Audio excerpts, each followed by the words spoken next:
الحمد لله الذي نور قلوب العارفين بنور الإيمان وشرح صدور الصحابة الصادقين بالتوحيد والإيقان وأعلى درجة الذين هم أبلغوا القرآن في الأقران والصلاة والسلام على خير خلقه محمد وعلى آله وأصحابه أجمعين أما بعد فأعوذ بالله من الشيطان الرجيم بسم الله الرحمن الرحيم إنما يعمر مساجد الله من آمن بالله واليوم الآخر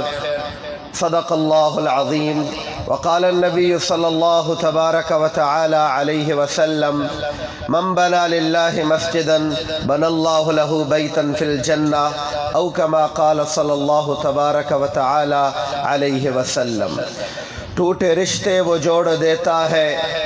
بات رب پہ جو چھوڑ دیتا ہے اس کے لطف و کرم کے کیا کہنے لاکھ مانگو کروڑ دیتا ہے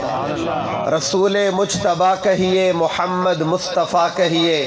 خدا کے بعد بس وہ ہیں پھر اس کے بعد کیا کہیے شریعت کا ہے یہ اسرار ختم الانبیاء کہیے محبت کا تقاضا ہے کہ محبوب خدا کہیے جبین و روح محمد کے سب کہہ دو صلی اللہ علیہ وسلم جبین و روح محمد کے تجلی ہی تجلی ہیں کسے شمس الضحیٰ کہیے کسے بدر الدجا کہیے جب ان کا ذکر ہو دنیا سراپا گوش ہو جائے جب ان کا نام آئے تو مرحبا صلی اللہ کہیے تمام بھائی محبت اور عقیدت سے آقا علیہ السلام کی ذات بابرکت پر درود شریف پڑھ لیجئے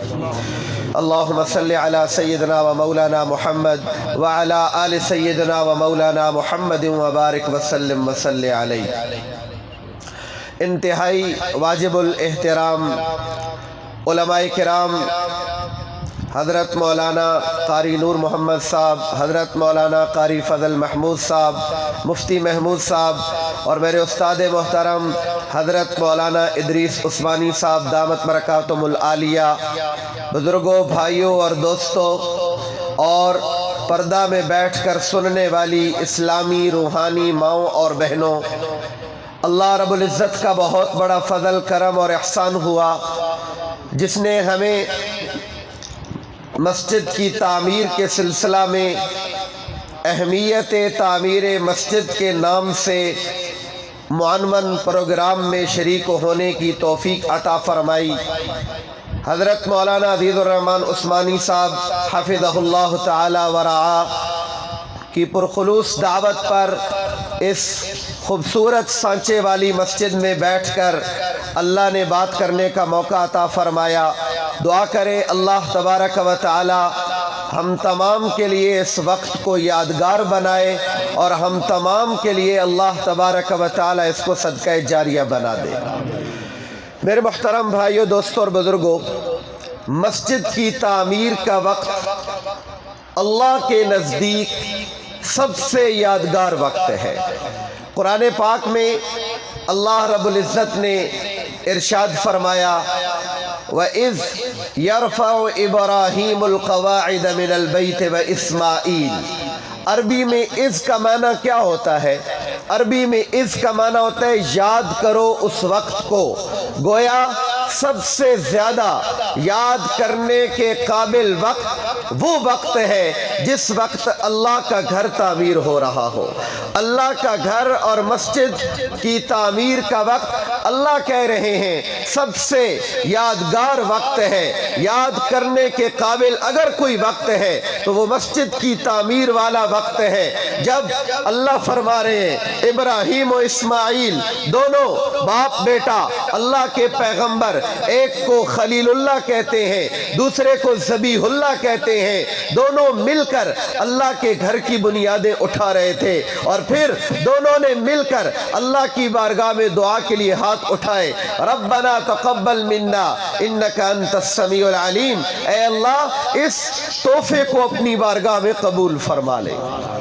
تو دیکھیے یہ وقت یادگار بھی ہے قرآن کے مطابق اور دعاؤں کی قبولیت کا بھی ہے کہ اس وقت میں جو دعا مانگی جائے اللہ تبارک و تعالی اس کو خصوصی طور پر قبولیت کا شرف عطا فرماتے ہیں۔ اس لیے یہ مسجد لنٹر تک پہنچ چکی ہے، یہ آپ حضرات کے تعاون، آپ حضرات کی دعاؤں، محنتوں اور اخلاص کی برکت سے پہنچی۔ دعا کریں لنٹر کے مراحل میں بھی اللہ پاک اسی طرح جلد مدد فرمائے اور اللہ پاک اس کو جلد پائے تکمیل تک پہنچائے۔ مسجدیں جہاں کہیں بھی بن رہی ہوں یہ سب بیت اللہ کی کرنیں ہیں، بیت اللہ کی شعائیں ہیں، بیت اللہ کے چراغ ہیں، بیت اللہ کی بیٹیاں ہیں۔ جہاں کہیں مسجد بن رہی ہے یہ بیت اللہ کے ساتھ اس کی نسبت ہے۔ کل قیامت کے دن ان ساری زمینوں کو جہاں مسجدیں بن رہی ہیں، ماشاءاللہ اس محفل کے مہمان خصوصی میر کارواں میر مجلس حضرت مولانا قاضی عبدالرشید صاحب تشریف لا چکے ہیں، ہم ان کو خوش آمدید کہتے ہیں۔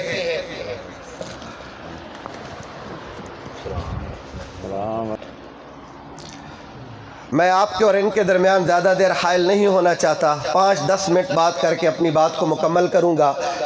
تو بیت اللہ کی جگہیں، بیت اللہ کی بیٹیاں یہ مسجدیں جہاں کہیں بھی بن رہی ہیں، قیامت کے والے دن اللہ ان ساری زمینوں کو